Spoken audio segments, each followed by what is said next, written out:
आत्मा, परमात्मा और ब्रह्म में अंतर। आत्मा, परमात्मा और ब्रह्म की अवधारणाएं अत्यंत महत्वपूर्ण है। ये तीन शब्द जीवन, जगत और ब्रह्मांड के संदर्भ में हमारी समझ और दृष्टिकोण को आकार देते हैं। इस वीडियो के माध्यम से मैं आपको जानकारी दूंगा कि आत्मा, परमात्मा और ब्रह्म में क्या अंतर है। मैं रेकी ग्रैंड मास्टर विकास बिहानिया। आइए जानते हैं कि आत्मा का स्वरूप क्या है। संज्ञा और सार्वभौमिक आत्मा को एक व्यक्तिगत सत्ता के रूप में देखा जाता है जो शरीर में वास करती है। आत्मा का स्वरूप अविनाशी, अजर, अमर माना जाता है। चेतना और अनुभव। आत्मा चेतना और अनुभव का केंद्र है। यह विचारों, भावनाओं और संवेदनाओं के माध्यम से जगत के साथ में संपर्क स्थापित करती है। परमात्मा का स्वरूप सर्वव्यापी सत्ता है। परमात्मा को संपूर्ण ब्रह्मांड में व्याप्त, शक्तिमान और सर्वज्ञ माना जाता है, जिसे हर कोई आदमी देखने का प्रयास करता है अपनी साधनाओं के माध्यम से, ध्यान के माध्यम से, जो कण कण के अंदर मौजूद है। निर्माण और परिपालन। परमात्मा का कार्य ब्रह्मांड के सर्जन, परिपालन और संहार को नियंत्रित करता है। यह सभी जीवों को पोषण करता है। ब्रह्म अद्वैत विचारधारा। ब्रह्म को अद्वैत वेदांत में ब्रह्म के रूप में पहचाना जाता है, जो न तो सापेक्ष है और न परिवर्तनशील है। ये है एकता की सर्वोच्च अवस्था है। सर्वोत्कृष्ट सत्य परम अर्थ है। यह सर्वोत्कृष्ट सत्य को ही सभी धारणाओं, भेदों से परे सकल जगत का आधार है। आत्मा और परमात्मा के बीच संबंध। जीवात्मा और परमात्मा। वेदांत दर्शन के अनुसार आत्मा और परमात्मा दोनों चेतनाओं की अवस्था है। आत्मा परमात्मा का ही एक अंश मानी जाती है। मोक्ष और आत्म साक्षात्कार। परमात्मा में विलीन होना मोक्ष या आत्म साक्षात्कार की अवस्था है। इसके माध्यम से जीवात्मा अपने स्वरूप में परिवर्तित होती है। आत्मा और ब्रह्म में अंतरों की विवेचना। स्वरूप कार्य। आत्मा व्यक्तिगत चेतना है, परमात्मा सर्वव्यापी चेतना है जो परम सर्वोच्च सत्य है। इसके स्वरूप और कार्यों में मौलिक अंतर है। अद्वैत और द्वैत। आत्मा और परमात्मा के संबंध की व्याख्या अद्वैत और द्वैत विचारधाराओं के माध्यम से की जाती है। द्वैत में इसके बीच भेद मान्यता दी जाती है, जबकि अद्वैत में एकता।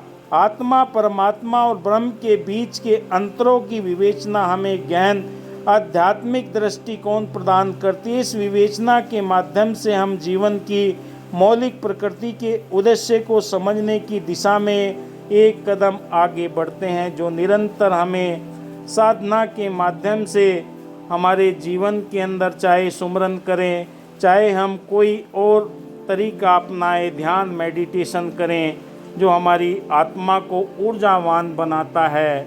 आत्मा यह जीवित प्राणी का सार तत्व है। अमर, अनादि और अनंत है। शरीर में भिन्न है और शरीर नाश होने पर भी आत्मा कायम रहती है।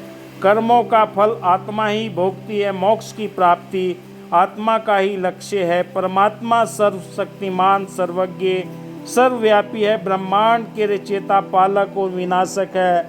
निर्गुण, निराकार है। सभी आत्माओं का परम आत्मा आत्माओं को कर्मों के अनुसार गति प्रदान करना है।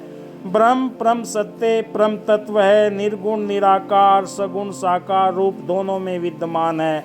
सृष्टि और आदि, मध्य, अंत ब्रह्म ही है। वेदों का परम लक्ष्य ब्रह्म ही है। आत्मा और परमात्मा का ही मूल ब्रह्म ही है और हमारे जीवन के अंदर इसके स्वरूप अणु के समान, सूक्ष्म, विशाल और महान। परम विशाल की महानता है। गुण सगुण और निर्गुण, निर्गुण सगुण। कर्म, कर्मों का फल भोगना, कर्मों का फल प्रदान करना। गति, जन्म मृत्यु के चक्र में घूमना, जन्म मृत्यु से मुक्ति, जन्म मृत्यु का आधार। लक्ष्य मोक्ष की प्राप्ति, आत्माओं को मोक्ष प्रदान करना आत्माओं का परम लक्ष्य है। आत्मा परमात्मा का अंश है। परमात्मा सभी आत्माओं का मूल है। ब्रह्म और आत्मा परमात्मा दोनों मूल है। उपनिषदों में कहा कि अहम ब्रह्मास्मि, मैं ही ब्रह्म हूँ। और ईश्वर सर्वभूतान हृदय स्थिति, ईश्वर सभी प्राणियों के हृदय में वास करता है। यह दर्शाता है कि आत्मा, परमात्मा और ब्रह्म एक ही सत्य के साथ में एक ही पहलू पर निर्भर करते हैं। विभिन्न दार्शनिकों और संप्रदायों में आत्मा, परमात्मा और ब्रह्म की अवधारणा की व्याख्या थोड़ी भिन्न हो सकती है। यह एक जटिल विद्या है जिस पर सदियों से विचार विमर्श किए जा रहे हैं और हमारे जीवन के अंदर ये रहस्य बना रहता है कि वाकई हम किसके साथ में नाता जोड़ें और कैसे अपने जीवन को इस ब्रह्मांड की अलौकिक शक्ति के साथ में नाता जोड़कर अपने जीवन को सत्यचित आनंद की ओर लेकर जाएं। यह तभी संभव हो पाता है अगर आपको सही गुरु मिल जाता है। कहा कि गुरु दिखावे, गुरु मनावे, गुरु ही प्यार सिखाता है। गुरु बिन भक्ति मूल न होए, व्यर्था समय गंवाता है। इंसान न जाने कितने प्रकार की भक्तियों में लीन रहता है, कितने प्रकार के कार्य करता है, पर मूल के साथ में जब तक आत्मा का नाता नहीं जुड़ता, आपके शरीर के अंदर 7 चक्र होते हैं जो ब्रह्मांड की अलौकिक ऊर्जा प्राप्त करके आपको ब्रह्म तक ले जाते हैं और चराचर जगत में विचरण करने का आपका जो सफ़र है उसे अंतिम मुकाम तक पहुंचाते हैं। कहा कि बड़े भाग मानुष तन पावा, सुर दुर्लभ सब ग्रंथन गावा। ग्रंथों में लिखा बड़े भाग्य से मनुष्य तन मिला है। अपने मूल की पहचान करके, उसका ध्यान करके, उसका सिमरन करके अपने जीवन के इस लक्ष्य को सार्थक अवस्था तक पहुंचाना ही मनुष्य का संसार में आने का प्रयोजन पूर्ण होता है। यूँ तो कई तरह की योग साधनाओं के माध्यम से आदमी प्रयास करता है, पर जब तक हमें उस सत्य का बोध नहीं होता जो शाश्वत सत्य अजर अमर अविनाशी है, कण कण के अंदर मौजूद है, उस सत्ता के साथ में जब नाता जुड़ जाता है, ब्रह्मांड में फैली हुई प्रकृति के साथ भी हमारा प्रेम होने लगता है। क्योंकि हमारे हृदय के अंदर दया, करुणा, प्रेम, मिलवर्तन, भाईचारे, एकत्व के दिव्य गुण प्रकट होने लगते हैं। पूरा दुनिया मानव परिवार लगने लगता है। वो सारे दरवाजे खुल जाते हैं मानवता के लिए जहाँ पर कोई समय की पाबंदी नहीं है।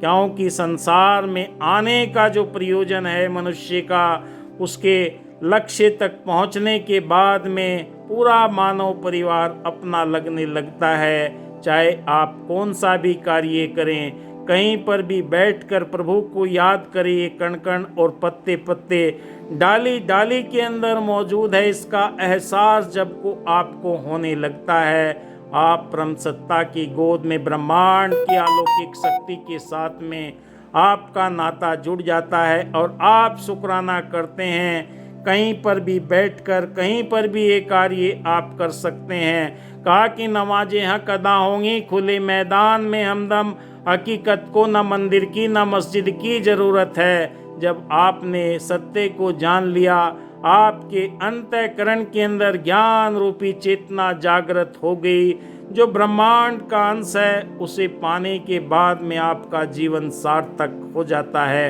आप मेरे चैनल को सब्सक्राइब कीजिए और लाइक कीजिए, लोगों के बीच में शेयर कीजिए, क्योंकि बड़ी मेहनत से वीडियो तैयार किए जाते हैं और आपका सहयोग ही हमें आगे बढ़ाता है। आप मेरे YouTube चैनल विकास बिहानिया को देख रहे हैं। मैं आपके लिए नित्य प्रति कोई न कोई टॉपिक लेकर आता हूं, जिससे आपको ज़्यादा से ज़्यादा जानकारी अवगत करा सकूं। आपके मन के अंदर उठने वाले सवालों का जवाब मैं आपको दे पाऊं, यही मेरा प्रयास रहता है। न किसी धर्म, ना जाति, ना संप्रदाय से कोई तात्पर्य नहीं है। मनुष्य जीवन है। धन्यवाद। जय हिंद।